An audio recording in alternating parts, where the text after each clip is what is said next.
So I would like to have a review of Chapter 2 from our textbook Foundations of Finance by Keon, Martin, and Paddy. So this chapter pretty much has the following learning objectives. First is a description of key components of the US financial market system and the financing of businesses. Secondly, understanding how funds are raised in capital markets. Thirdly, being acquainted with recent rates of return, but not only recent in a historic context. And lastly, explaining the fundamentals of interest rate determination, as well as the term structure of interest rates. Awesome. So let's start with financing of businesses, the movement of funds through the economy. There are basically three cases. The first one, the blue-colored one, is where the firms who needs financing can borrow directly from savers by issuing them directly the securities. So you can see the flow of securities, financial securities, flowing from the firm top to the bottom to the savers. And in return, savers, they purchase those financial securities, they fund the businesses. So we need those contracts. So you can think of stocks and bonds, those financial securities, as being IOUs, as contracts. So of course, the savers of funds will not just, the lenders, if you want, they will not just give the money. They want some assurances that the firm will pay them back. So all those contracts are written in these stocks and bond contracts.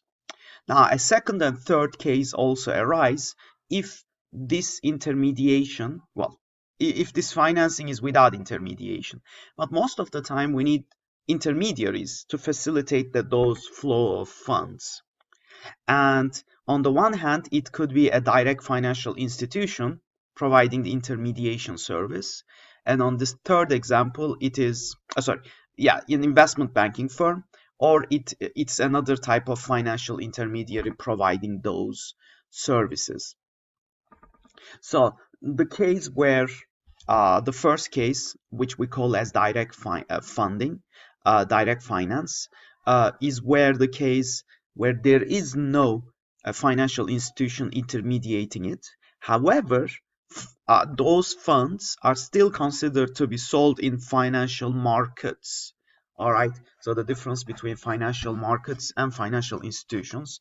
So even though there is no financial institution intermediating the whole process under the first scenario, there's still a financial market where those securities are being traded at. All right, for the second and the third scenario, we can give a quick examples. So the example where there's an investment bank which intermediates between the borrowers and the lenders. The borrower in this case is Corporation XYZ, who would like to finance a $50 million project. Morgan Stanley is the investment banker, and it's willing to help that corporation for a fee, of course. And the way the transaction will happen is the contract is structured in a way that $50 million that the corporation will need will be funded through a sale of 5 million shares of stocks, I am assuming, and each share selling at $10 a piece. So when you multiply them out, that will be $50 million. So Morgan Stanley pays the corporation $50 million and now has the ownership of all those 5 million shares, which now Morgan Stanley will sell it to the public. If it's the first time this company is selling stocks, it will be termed as an IPO, an initial public offering. So where Morgan Stanley tries to sell those shares in the stock market for hopefully more than $50 million, right? So this way they can make a profit out of it. All right. An alternative would be, well, what if the intermediary is another type of financial institution? For instance, in this example, we have investors. They are transferring funds to mutual fund companies. And the mutual fund company, which got the funds, issue securities to those investors, promising them a certain amount of interest rate on top of the principal. And the mutual funds use the funds to buy securities from corporations. So the mutual fund is a fund which holds a lot of financial securities, right? and it is the investors who funded that project. All right. There are different type of mutual funds and things of that nature. We will have a look into those uh, later in the semester. All right. Depending on whether the securities are traded for the first time to the market or not, we would make the distinction between primary market and secondary market. For the case of primary market, there are two sub-cases. Primary market, the initial issue, like we mentioned, an IPO. As an example, Google, now it's called Alphabet, I think. They raised their first fundraising. Initial public offering was in the year 2004, where they raised close to $2 billion by a sale of shares to the public.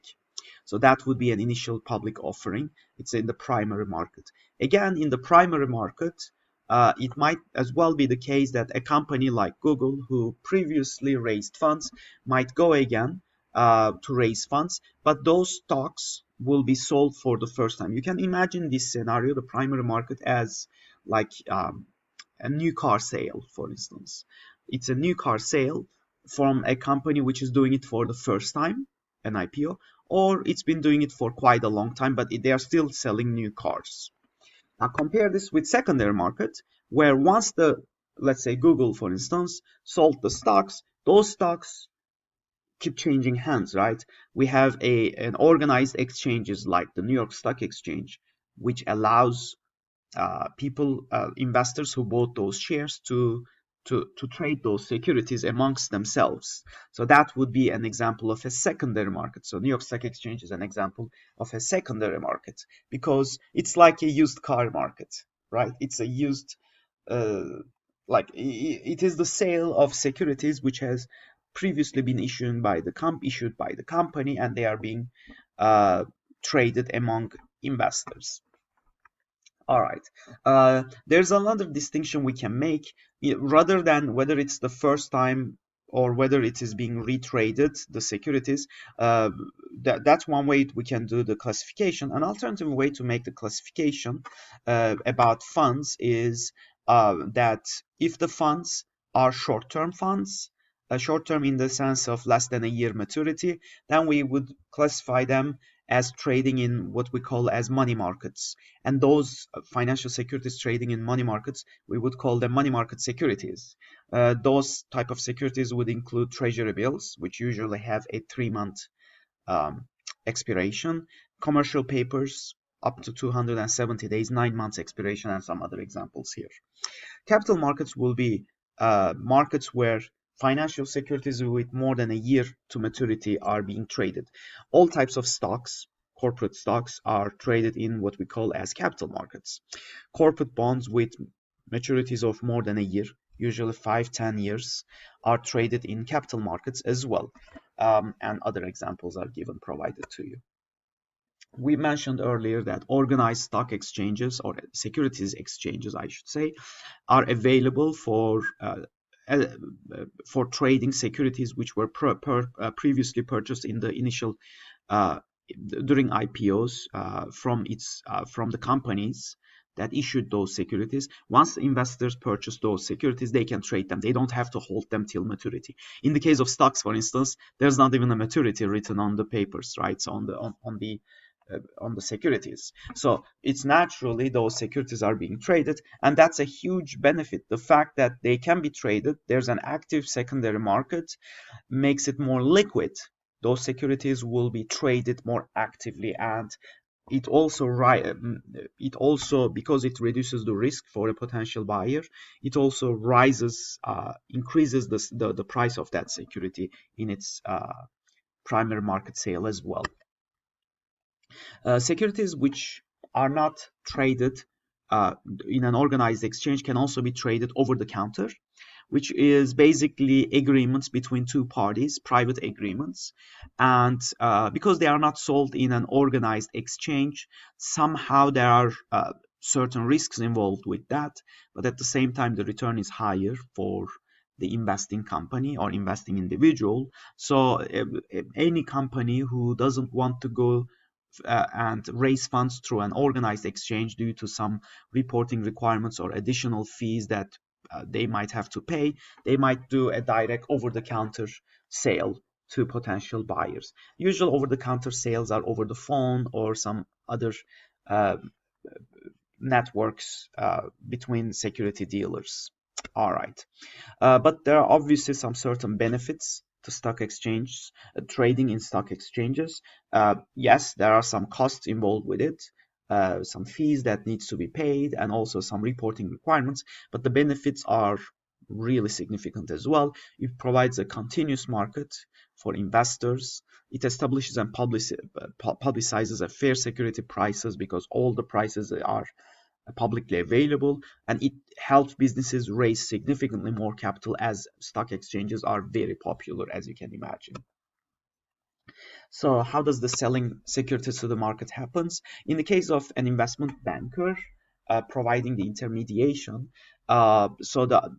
we call this whole process the underwriting process, where the corporation from the time it issues those securities until it sells it to the public, this whole process is the underwriting process. And the difference in the price between what the corporation gets and what the public pays is the spread that the investment banker makes. It's the commission that it will end up getting. And here are some examples of uh, financial institutions which provide underwriting services. These are all investment banks mostly. Um, yes, so what are the services provided by investment banks? The underwriting services we already mentioned, distributing services, so they help because investment bankers, they specialize in broker-dealer services. They have an active uh, subscriber base, you might think of. Investors, they trust those investment bankers, so they can help companies distribute those securities to the larger public. They also provide advising services for their clients. So usually you can use an investment banker's platform, like online platform, to buy and sell securities for a very low price, right? Even today there are some iPhone applications which basically gives it to you for free. However, be advised that once you have the platform, of course, you can start trading as long as you put enough money into the margin account. However, if you want further than that, rather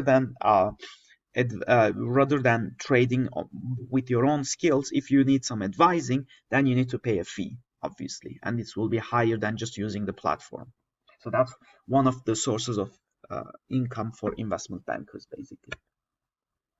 So investment banking got a huge hit in 2008 during the financial crisis. And as we know it, 3 of the 5 largest investment banks in the US failed, starting with Bear Stearns, followed by Lehman Brothers and Merrill Lynch.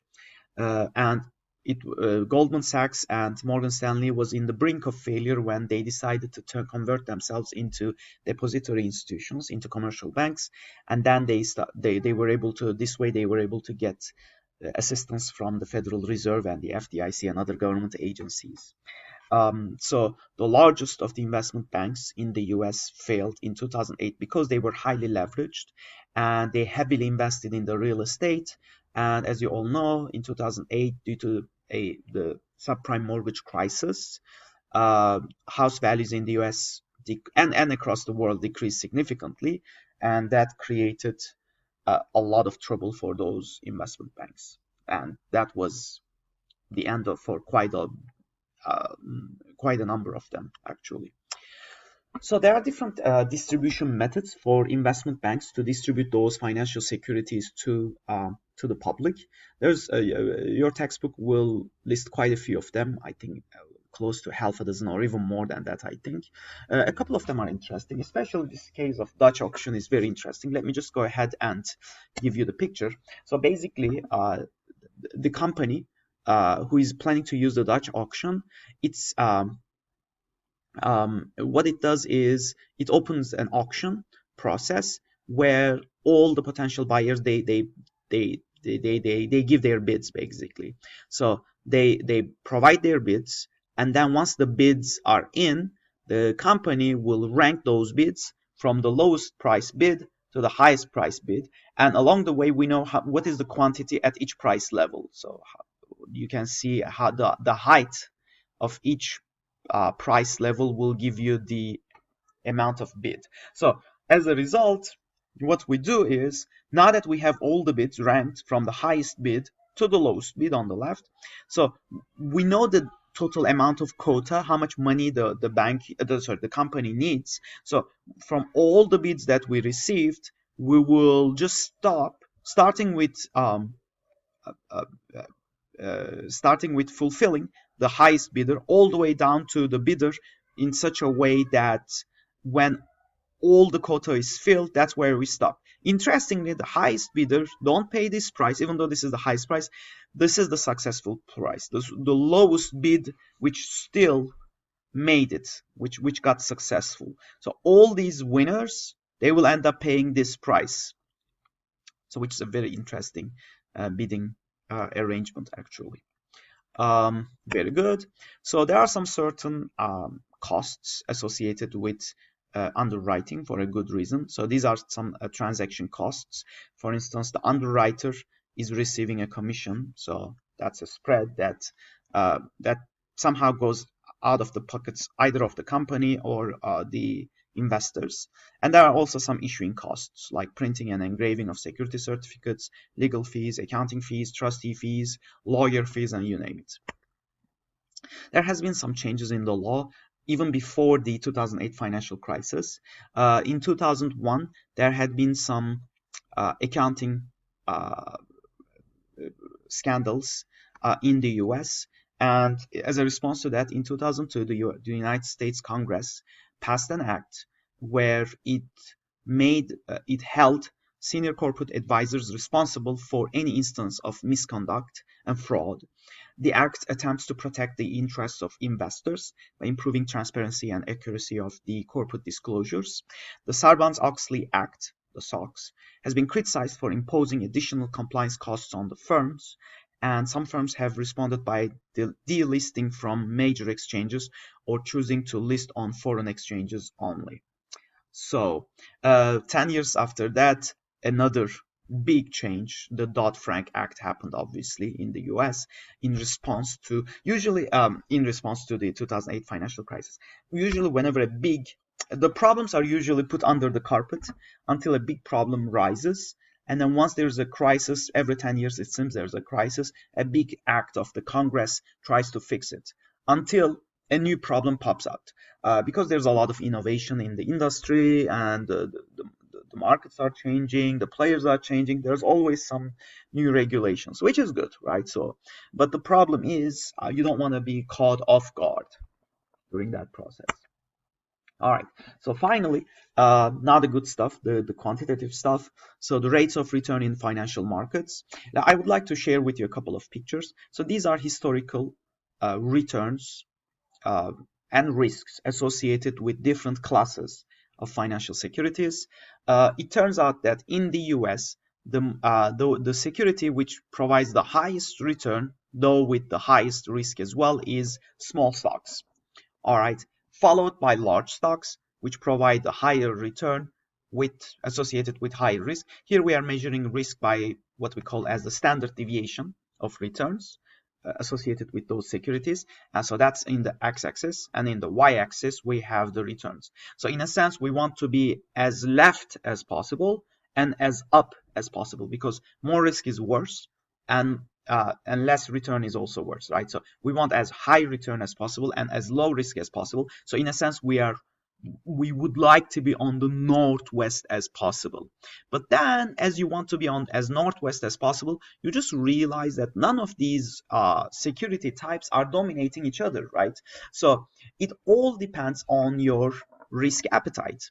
So if you are okay with some higher risk taking, then yes, you can invest in small stocks. If you're not happy with the amount of risk you need to take to get the potential average return that small stocks offer, then you can reduce the amount of risk and invest in large stocks. If you're still not okay with the amount of risk you need to take by investing in large stocks, then there's another type of financial security here, long-term corporate bonds, or you can invest in long-term government bonds and so on.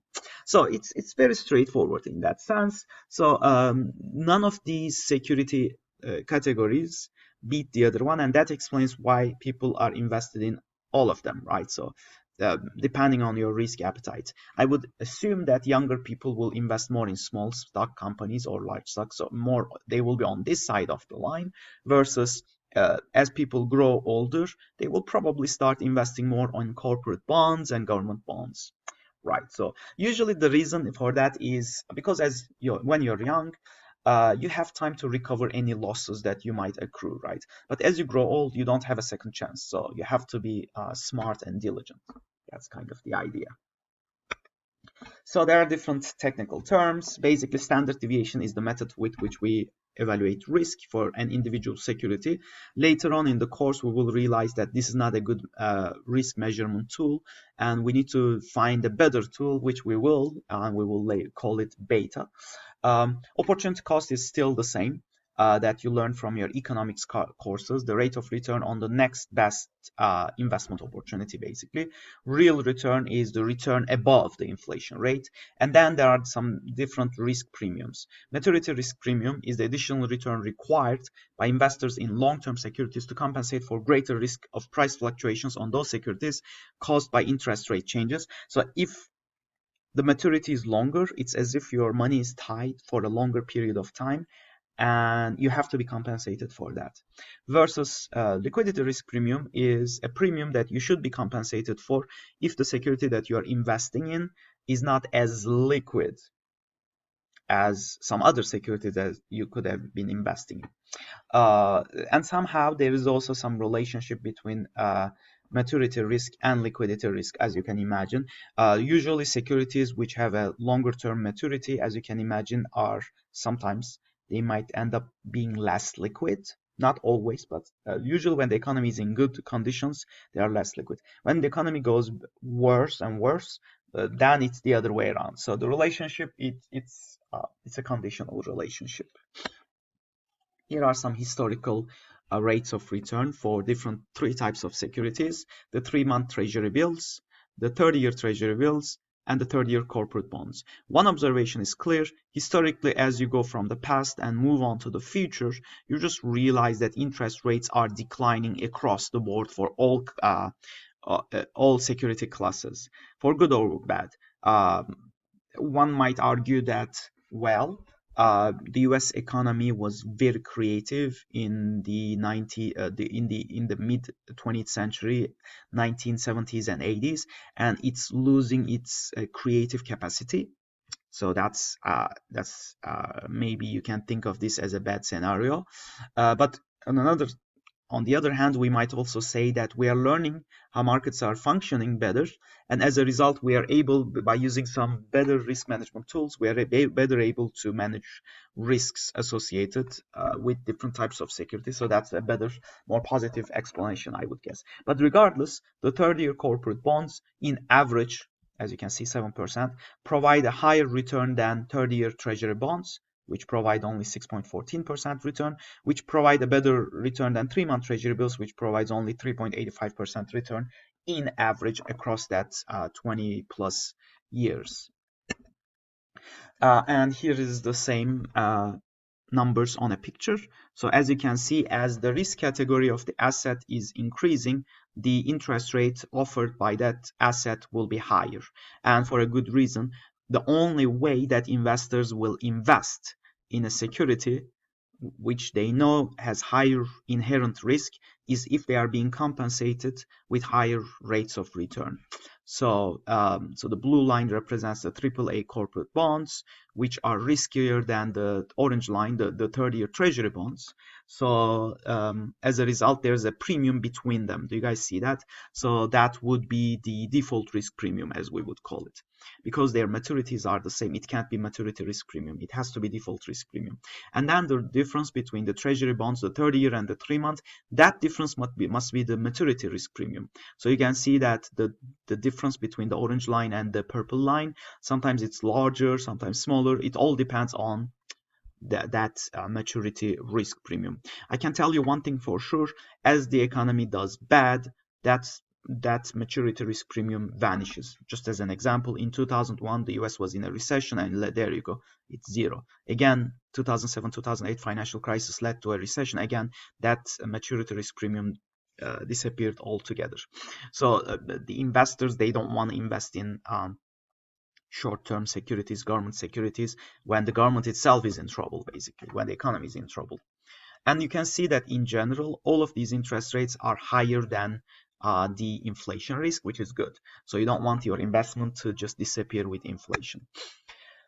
So what determines interest rates in general? I think so far we already have accumulated some good theory behind it. There are different components that would go into the formula for the nominal interest rate calculation. Obviously, the interest rate, the nominal, the quoted interest rate should be a function of real risk-free interest rate, but then we have some add-ins.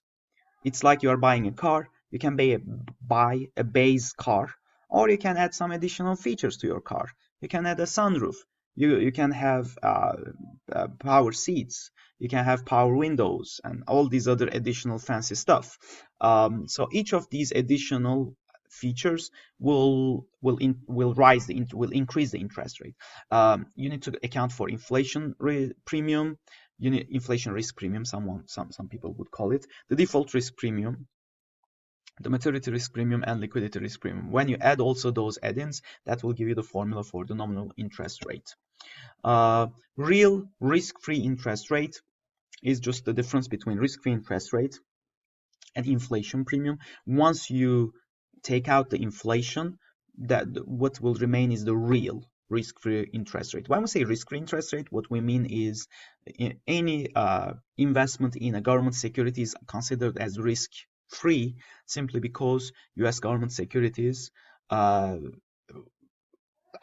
in that category, and the reason we know they are risk-free is because US government can simply print money to fulfill its obligation to investors.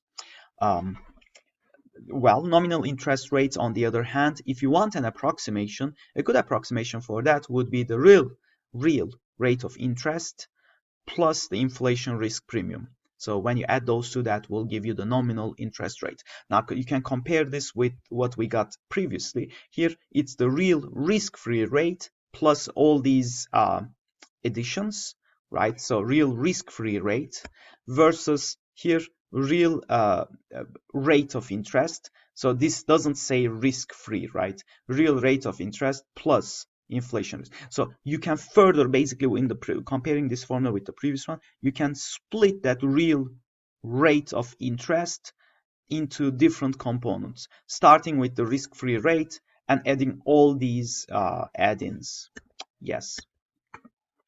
There's another way we can investigate interest rates, and it is in terms of one parameter, time, maturity.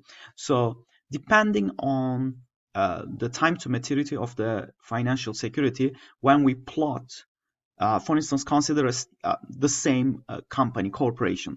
The corporation issues only 30-year, let's say 10-year security, or in this example, let's say 20-year securities. And so it issues, let's say, $1 billion worth of securities each year. So the securities that it issued right now today, they will expire in 20 years, and apparently they pay 9% interest on those securities. And the ones that they issued 15 years ago, that corporation issued 15 years ago, has still 5 years to maturity. And in the secondary market, right now, the interest rate offered by those securities is 7.5 years. The difference must be explained by the maturity risk premium, right? The difference. So because of the maturity risk premium, the securities which will expire in 5 years, they offer a lower return than the ones maturing in 20 years. So the investors who are tying their money to those securities which will expire in 20 years are taking a higher risk in a sense, right? So it turns out that in general, when the economy does good, this curve, which we call it as the yield curve or yield to maturity curve, is usually upward sloping like this.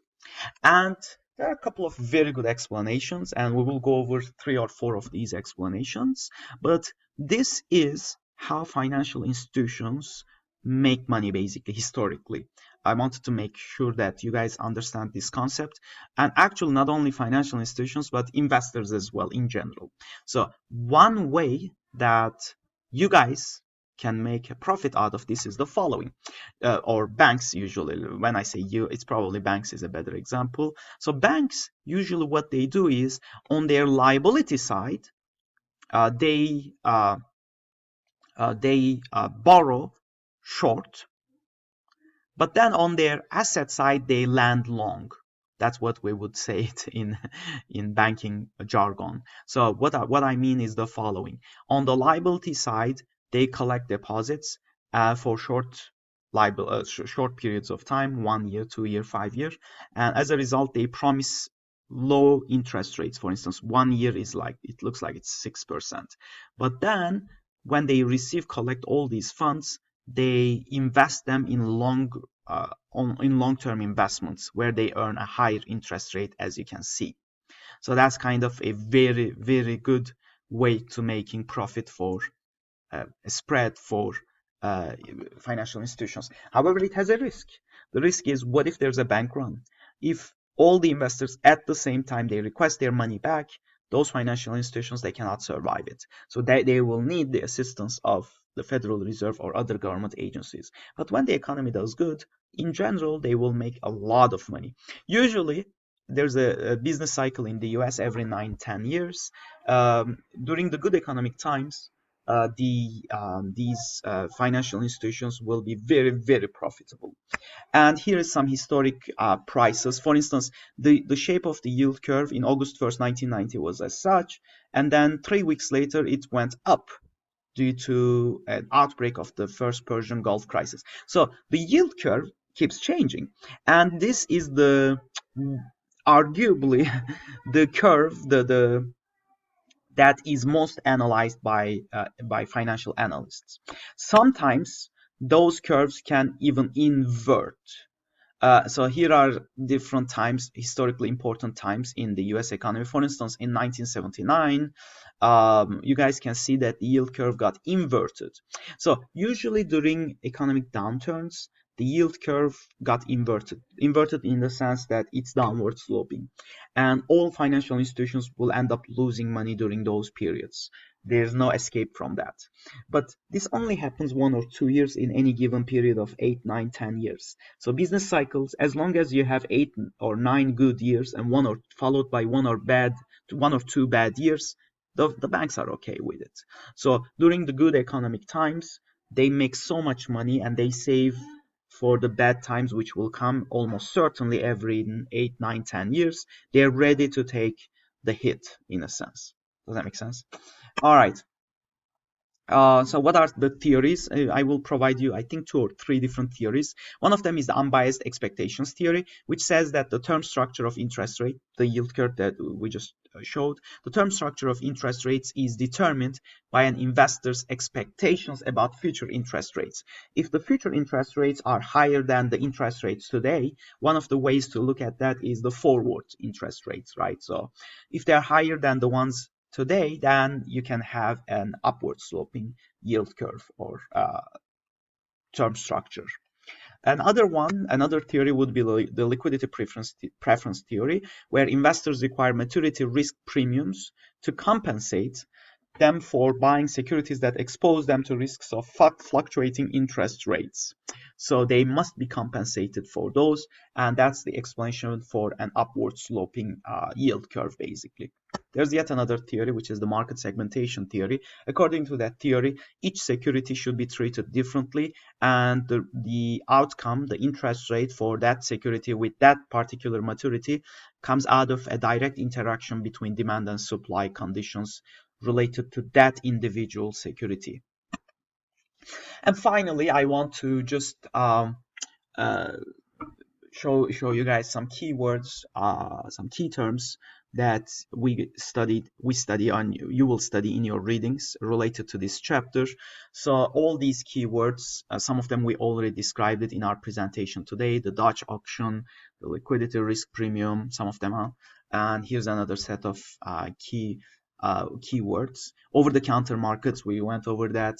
Term structure of interest rates and the yield curve, we talked about that. Seasoned equity offering, we talked about that. So a lot of things that we talked about and a lot of things that I just skipped, and you guys can go ahead and do your readings related to chapter 2 from our textbook. All right, hope this was useful. Looking forward to see you guys in our next lecture.